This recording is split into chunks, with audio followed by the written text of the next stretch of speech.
Yo, it's your bar with another video, and the squat is the most popular exercise for your legs, and today I'm going to show you how to do it right.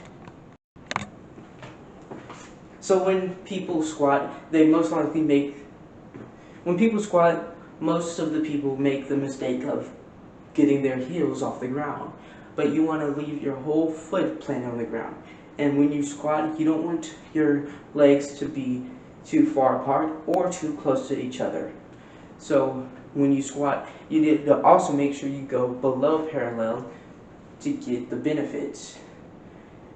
And like I said, don't make the mistake of getting on your heels and not keeping your feet planted onto the ground.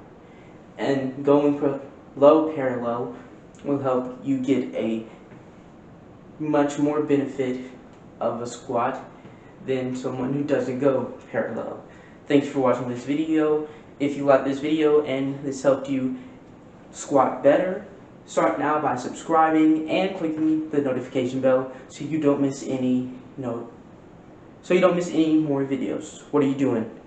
Subscribe now!